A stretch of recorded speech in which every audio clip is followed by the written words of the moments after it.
Hey, what's up guys? Welcome back to Bake Monkey. You want to learn to make this precious little beauty? A maple Blondie sundae? Doesn't that look good? Alright, let's go up to the kitchen. We'll get started on this little precious. Hey, I hope everybody watching likes rich, buttery, creamy desserts, because that's what you're in for here. But you'll probably have to go to the gym just after watching this video, to tell you the truth.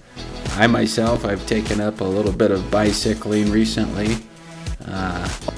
It's just something you gotta do if you want to treat yourself to some nice desserts like this on occasion. And it's a sacrifice I'm willing to make to be able to eat the way I want to eat, which generally involves me putting things in my mouth with my hands. I'll let that one sit for a minute. For all of you who don't know, a Blondie is basically the same thing as a brownie.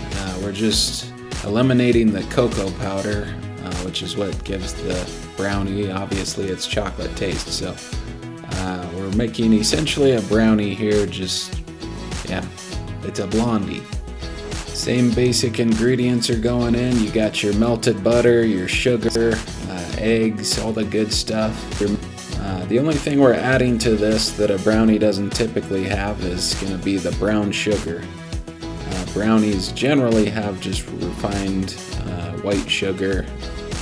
Add your flour in there and fold it in oh so delicately.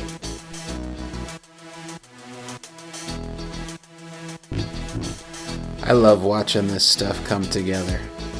After you get all your flour folded in real nice, you can use whatever size white chocolate chip you want. You can use chocolate chunks, whatever fits the bill, whatever you've got in your pantry, because going to the store isn't exactly that appealing right now.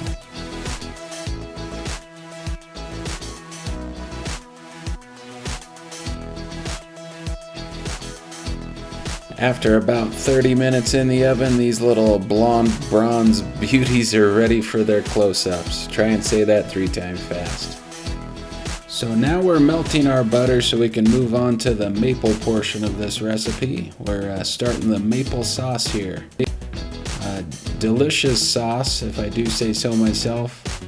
You could eat this sauce off of a hippo's foot and you'd be pretty content.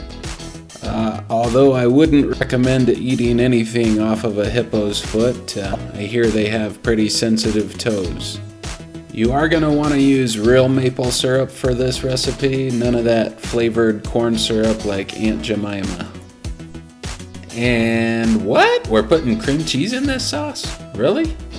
Okay, I'll go with that. Trust me on this one, the cream cheese in here does add a nice kind of tanginess with all the sweetness. So yeah, do put the cream cheese in, I beg of you.